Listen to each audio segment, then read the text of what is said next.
Bonjour à tous, aujourd'hui nous recevons un journaliste présentateur que vous connaissez bien puisqu'il est le Joker du 13h de TF1 depuis maintenant 25 ans. Il publie Derrière l'écran, 40 ans au cœur des médias. Jacques Legros est aujourd'hui dans l'interview backstage.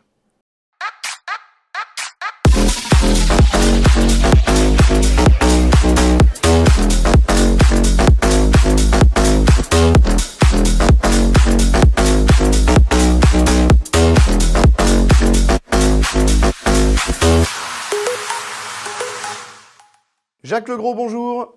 Bonjour. Merci d'être avec nous dans l'interview backstage. C'est la première fois donc que je vous reçois. Vous publiez Derrière l'écran, 40 ans au cœur des médias aux éditions du Rocher. Un livre où vous racontez votre parcours, comment vous êtes devenu journaliste. Mais vous dites quand malgré tout que ce n'est pas une autobiographie. Pourquoi ? Parce que c'est pas, je ne regarde pas dans mon miroir, mais c'est un regard que je porte sur 40 ans d'évolution des médias, de ce métier aussi, bien sûr, de la société, puisque les deux sont liés quand même. Donc, c'est plus un regard sur une évolution que sur mon histoire à moi. Vous nous parlez aussi de votre vision du journalisme et en découvrant, en lisant votre livre, j'ai découvert que vous n'étiez pas passé par une école de journaliste. Et il y a quelques mois, Christine Kelly était notre invitée dans l'interview backstage et nous expliquait qu'elle était en train de perdre confiance en les écoles de journalisme. Est-ce que vous êtes d'accord avec elle ? En plus, j'ai été membre du conseil d'administration d'une de ces grandes écoles, mais je n'ai rien contre, mais il ne faut pas que ça devienne un passage obligatoire parce qu'il y a quand même, dans la vie, il y a toujours plusieurs façons d'atteindre un objectif et ce qu'on a envie de faire. Et l'école de journalisme vous apprend des techniques, mais moi, je préfère l'éthique à la technique. Donc, voilà, je j'ai pas un petit doute. Et puis, sur le recrutement se fait de plus en plus à travers des formations universitaires de plus haut niveau. Et ça n'est pas le métier de journaliste, vous le savez, c'est un métier assez particulier où la curiosité vaut beaucoup de diplômes, où la culture générale vaut beaucoup d'années d'études. Et donc, je pense que l'école de la vie est une meilleure école, souvent, que les écoles de journalisme. Est-ce que vous êtes d'accord justement avec ce qu'elle nous disait la dernière fois dans l'émission, que parfois dans les écoles de journalisme, on apprend aux journalistes dans quels médias il faut aller, dans quels médias il ne faut pas aller, voire même parfois nous dire ce qui est bien de penser, ce qui n'est pas bien de penser. Vous savez, c'est un métier d'observation, de réflexion, d'ouverture d'esprit. Si on commence à avoir des préjugés, je trouve qu'on est mal parti pour exercer ce métier. Ce métier, c'est un métier d'ouverture d'esprit, hein, d'abord et avant tout. Et quant aux techniques de la radio, de la télévision, elles s'apprennent assez rapidement sur le terrain. Donc, il ne faut pas exagérer maintenant. Que pour la profession, ce soit la garantie d'un minimum comment dirais-je, de conscience de ce qu'est le métier. Si c'est ce qu'on apprend, oui, par exemple, je déplore souvent le manque de culture scientifique chez les journalistes. Je le constate régulièrement. Et c'est vrai qu'on commence à se dire, ah, si on prenait des scientifiques plutôt que des littéraires, peut-être que ce serait intéressant. Bah oui, ce serait intéressant, sauf qu'il y a 30 ans, je le disais déjà, quoi. Voilà. On ne peut pas passer à côté dans cette interview, mais quand votre livre est sorti il y a quelques jours, il y a eu une énorme polémique qui est apparue. Et sur le moment, je n'avais pas encore lu le livre, mais j'ai été étonné. Parce que bon, on s'est déjà rencontrés, on se connaît un petit peu. Mais ça m'a surpris de vous, de la polémique sur ce que vous disiez dans le livre sur Jean-Pierre Pernaut. Et je me suis dit, tiens, c'est marrant, je ne reconnais pas Jacques Legros, qui habituellement est pourtant très discret. Et une fois que j'ai lu le livre, je me suis dit, mais c'est pas possible, les journalistes ou certains animateurs n'ont pas lu le livre avant. Parce qu'en réalité, il y a énormément de bienveillance dans votre livre, y compris pour Jean-Pierre Pernaut. Alors là, je suis tout à fait d'accord avec vous. Je décris un journaliste exceptionnel qui a inventé un journal exceptionnel. Je décris la dernière star des journaux télévisés français. Je décris un homme qui avait un sens de l'information absolument fantastique. Je décris quelqu'un qui a été novateur, qui a inscrit pendant 33 ans les meilleures audiences parmi celles de TF1. Enfin bon, je lui rends un hommage appuyé. Et puis, je décris un petit incident qu'on a eu à l'occasion du confinement où on partageait ce même journal, ce qui n'était jamais arrivé parce qu'on se succédait au journal. On ne le partageait pas. À ce moment-là, on l'a partagé. Et puis, lui avait le second rôle et moi le premier. Donc, forcément, connaissant Jean-Pierre et son tempérament entier, ça ne pouvait pas lui plaire. Je pense qu'à sa place, ça ne m'aurait pas plu non plus.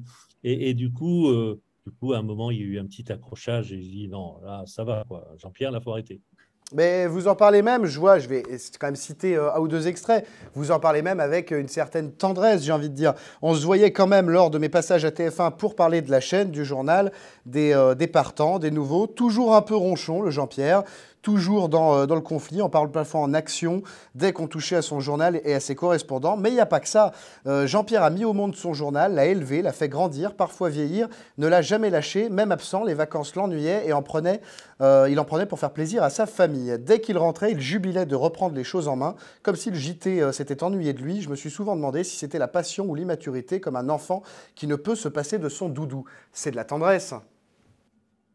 Exactement. Et ça, je vous remercie d'insister là-dessus parce que là aussi, on pourrait penser que c'est une critique, mais c'est vrai qu'il avait mis au monde ce journal. Voilà. Et pour lui, c'était son enfant, quoi. Et du coup, il avait un rapport presque d'enfant avec ce journal. Et c'est pas une critique très sévère. Voilà, c'est quelque chose effectivement d'assez affectueux de ma part. Oui. Est-ce que vous comprenez la réaction de Nathalie Marquet il y a quelques jours sur Virgin Radio chez Guillaume Janton? Je pense que l'exagération nuit à la crédibilité. Vous vous êtes parlé? Allez-vous? Non. Ce qui s'est passé justement, le fait que des animateurs n'aient pas lu le livre et sortent une phrase un peu de leur contexte, c'est très révélateur de l'époque. Oh que oui. Oh que oui. C'est très révélateur. C'est-à-dire que il suffit de relever une phrase hors de son contexte, de l'alimenter avec plein de commentaires non fondés, puisque le livre n'a pas été lu. Vous le disiez vous-même, j'étais plutôt sympa avec Jean-Pierre et j'avais aucune raison d'être autrement que sympathique à son égard. Quand ensuite on l'alimente avec plein de rumeurs, que ce soit repris par d'autres, en en rajoutant, etc., etc., et que ça devienne une espèce de déferlante alors qu'au début c'est une vaguelette, c'est révélatif de notre époque. Et moi, je déplore mais profondément que les réseaux sociaux aient déteint sur notre métier, et déteint sur le journalisme professionnel, qui lui est resté sérieux dans tous les médias, télé, radio, presse écrite, etc. Et que les réseaux sociaux alimentent par ailleurs une autre presse qui se croit, qui se prend pour Zorro et qui défend ne sait pas quoi d'ailleurs, parce qu'on n'y comprend rien. Et ça, franchement, c'est pathétique. Effectivement. Sur votre relation, justement, avec Jean-Pierre Pernaut, il y a des moments, alors je comprends quand même malgré tout que vous vous entendiez bien, que vous n'avez jamais eu un conflit en 24 ans à travailler ensemble, mais malgré tout, il y a des choses qui vous différenciaient et sur lesquelles vous aviez des points de désaccord. Je le vois dans le livre, je vous cite, «Le monde change, il ne faut pas espérer ni souhaiter un retour en arrière, ce serait stupide, mais comment faire la synthèse de ce passé vécu et de ce présent qu'on vit, continuer à savoir d'où on vient pour comprendre où on va, ne pas servir un passé réchauffé en permanence aux nouvelles générations qui ne comprendraient pas. Non, ce n'était pas mieux avant, différent, c'est tout, la nostalgie n'est pas une bonne démarche. C'est un point de désaccord essentiel que j'avais avec Jean-Pierre Pernaut dans la conception du journal de 13 heures. Oui, oui, c'est vrai parce que, mais c'est logique parce que lui a commencé bien avant moi, 33 ans, moi je suis resté 24 ans son joker. Il a fondé une mécanique du journal, un positionnement, comment dirais-je, de son journal sur des références à la fois régionales et en même temps liées à un passé toujours vivace qu'il ne faut pas oublier parce que sinon on ne sait pas où on va, c'est ce que je dis. Et simplement, la tentation était grande parfois de rester bloqué sur cette période-là avec un peu de nostalgie. La nostalgie n'est pas un défaut en soi, mais il faut aussi savoir évoluer parce que sinon, la société, elle, à côté, évolue. Donc, dans ce cas-là, on passe à côté de certaines générations qui, elles, ont évolué pendant que nous, on était restés bloqués sur une époque. Ma tentation à mon âge, hein, c'est aussi de rester bloqué sur mon époque, hein, celle que je décris aussi dans le livre. Mais je fais l'effort de me dire non, parce que les trentenaires aujourd'hui ne vont rien comprendre à ce que je raconte. Quand j'évoque François Chalet, je me demande qui le connaît encore, alors que c'était une star de mon époque. Bon, bref, mais qu'il m'a beaucoup aidé dans ma formation, dans ma réflexion, etc. Et c'est simplement, c'est pas une critique que j'adresse à Jean-Pierre, c'est une critique que j'adresse au Trésor en disant attention, ce journal ne doit pas rester figé dans le temps, il doit savoir évoluer. Et pourtant, d'ailleurs, sur les reproches que vous pouvez faire à certaines personnalités, il y a plus de choses à dire quand on lit le livre. Il y a par exemple à dire sur ce que vous dites sur Jean-Pierre Alcabache, sur Arthur ou sur encore Alexia Laroche-Joubert. Sur Jean-Pierre Alcabache, un jour, vous devez le rencontrer et vous dites il daigne m'apercevoir, seul à ma table, quelques papiers posés devant moi. J'avais malencontreusement consigné quelques points importants à aborder avec lui. Il me salue avec dédain, s'installe et plante son regard sur mes notes. Il vous dit... On vous a écrit vos questions, vexé, je n'ai pu contenir ma réplique. Non, monsieur Alcabache, vous oubliez que je suis journaliste comme vous et que pendant des années RTL, face à vous sur Europe 1, je faisais le double d'audience. C'est pourtant beaucoup plus croustillant que ce que vous avez pu raconter qui a fait polémique. Je comprends que ça ne lui ait pas fait plaisir. Le connaissant, non, ça ne peut pas lui faire plaisir. Mais c'était la réalité. C'est-à-dire que j'avais passé quand même cette année à RTL à faire les journaux du matin et qu'on faisait à peu près 23% de part de marché, beaucoup plus qu'Europe 1 à l'époque. Désolé, hein, j'aime bien mes copains d'Europe 1, mais voilà, c'était comme ça. Et que c'était moi à l'antenne, voilà.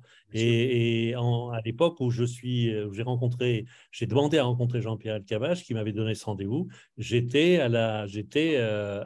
chez Endemol, aux côtés d'Arthur et Stéphane Courby, et qu'on avait une idée, parce que Jean-Pierre Elkabbach avait fait une sorte d'interview secrète de François Mitterrand, et qu'on aurait aimé récupérer pour une émission un extrait de ces interviews, et que M. Elkabbach avait trouvé que c'était indigne qu'un animateur, même ex-journaliste, ose lui demander ce genre de choses.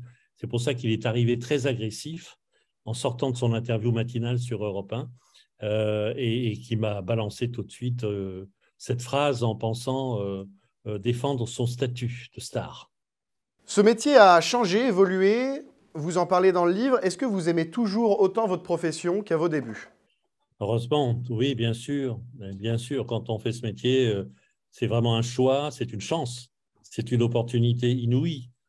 C'est le seul métier, comme je l'écris, où on peut faire de grands écarts entre une famille de mineurs le matin et les ors de l'Élysée l'après-midi, où on peut recevoir, on peut en reportage rencontrer un chef d'État et en même temps quelqu'un dans la rue. Enfin bon, c'est vraiment un métier unique à ce titre-là, c'est vraiment un métier unique.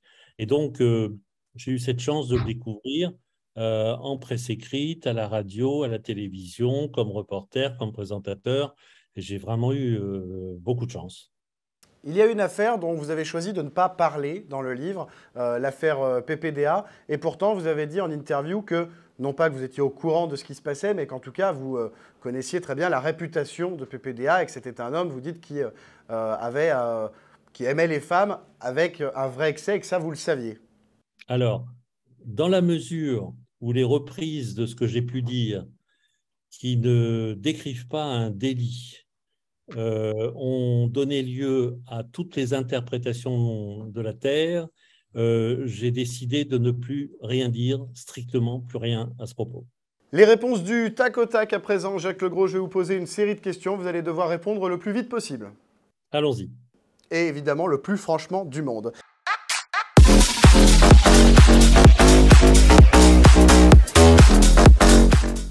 Qui est, d'après vous, le meilleur animateur actuel ? Ça commence bien. Tiens, le meilleur animateur actuel, alors, il y en a plusieurs. Moi, j'aime beaucoup Philippe Googler. En 5, des trains pas comme les autres. Non, je ne sais plus. Des trains pas comme les autres. Voilà. Et je trouve que Philippe a un naturel. Mais il m'a invité un jour sur Europe 1 et on a passé un super bon moment. C'est quelqu'un qui a un talent, une spontanéité unique au monde. Parfait. La meilleure animatrice ? Oh, il y en a plusieurs que j'apprécie vraiment. Non, joker, parce que je vais faire une réponse qui va en éliminer d'autres et j'en ai pas envie. Alors, vous savez qu'on a le droit à qu'un joker et que pour le coup, je pense qu'il vous aurait servi pour les questions d'après. Donc, attention. L'émission que vous ne ratez jamais. Alors, France 5, c'est dans l'air et c'est à vous, que j'aime beaucoup, que j'essaye de ne pas rater. Et puis aussi Échappée belle. Et ça ne peut que être honnête parce que ça ne fait pas partie du groupe TF1, donc bravo. L'émission où vous ne voulez surtout pas aller pour la promo de votre livre. TPMP. Pourquoi? Ils ont sorti suffisamment de d'âneries sur moi. Alors, je ne vise pas du tout son animateur, qui me respecte et que je respecte, et qui fait le travail, oui, qui fait le travail voilà, qui est le sien. Il a fait un choix et de chaîne et de style, mais sa bande, excusez-moi, mais Vous pensez à qui? pas tous. Non, non, je ne pense à personne et je ne cite personne. Mais j'entends des choses qui me lamentent un peu quand même. Votre plus belle rencontre dans votre carrière? Francine Christophe, enfant de la déportation, qui n'osait pas parler à ses petits-enfants, qui a écrit un manuscrit que j'ai lu, je l'ai invité, je l'ai reçu. Il devrait sortir, on a fait une pièce de théâtre. Je la retrouve aujourd'hui aux côtés des présidents dans les commémorations de la Shoah. Très bien. Votre pire rencontre? Ma pire rencontre, je n'ai pas envie de mettre de nom. Si vous répondez Jean-Pierre Pernaut, je ne peux plus rien pour vous, par contre. Non, non, mais c'était pire rencontre. C'est pas pire, c'est les rencontres les plus difficiles parfois avec des personnes que vous invitez qui n'ont rien à dire. Mais la pire interview, en tout cas, c'est pas vraiment une rencontre, mais la pire interview, c'est quand je suis parti pour 20 minutes avec un invité. Dans l'oreillette, on m'avait dit que c'était, mais j'avais rien compris. Et je suis parti pour 20 minutes à recevoir quelqu'un dont j'ignorais le nom, la fonction et ce pourquoi il était venu. C'est long. Parfait. Et le meilleur présentateur de journal télévisé? Mais écoutez, à part moi, je ne vois pas. Hein. Ah. Ah ben attendez, vous me tendez une perche, moi je la prends. Hein. C'est vrai, je comprends. Réponse acceptée. On termine enfin par l'anecdote backstage. Jingle.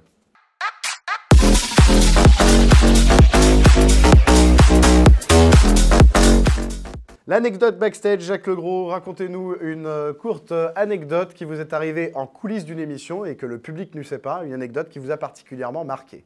C'est ce journal où le premier sujet n'est pas parti. Alors, le public l'a vu, hein, donc je ne peux pas dire que le public ne savait pas.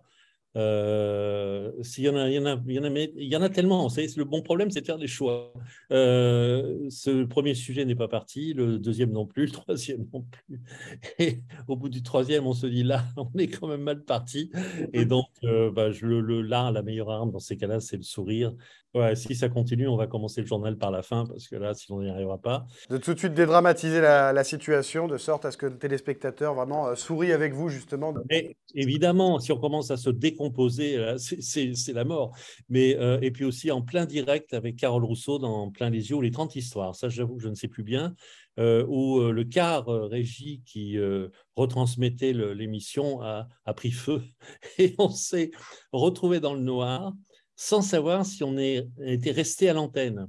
Donc, nous, on était dans le noir, les spectateurs ne voyaient que du noir, et il fallait quand même qu'on meuble un peu en se parlant. Mais on ne savait pas si ce qu'on se disait était reçu par les téléspectateurs. Ça, c'est difficile quand même. J'imagine. Alors, vous parliez à l'instant, justement, et ça sera ma dernière question, sur les émissions que vous avez déjà fait avec Carole Rousseau, des émissions de divertissement. Vous étiez régulièrement, donc le vendredi ou le samedi soir, en prime time sur TF1. Est-ce que vous pourriez refaire des émissions de divertissement? Est-ce que vous aimeriez? Ah oui, j'aimerais. Ah oui, parce qu'on s'est quand même bien éclaté. Hein. On a beaucoup ri, on s'est beaucoup taquiné, on s'est beaucoup amusé et l'équipe était absolument géniale. Et donc, cette ambiance, ce côté un peu potache aussi qu'on avait à l'antenne, ça, c'est vrai que ce sont des choses qui me manquent beaucoup, beaucoup. Merci Jacques Legros. En tout cas, on remonte votre livre Derrière l'écran 40 ans au cœur des médias. C'est aux éditions du Rocher. Merci Jacques Legros d'avoir été avec nous dans l'interview backstage. Merci beaucoup. Et à très bientôt avec un nouvel invité.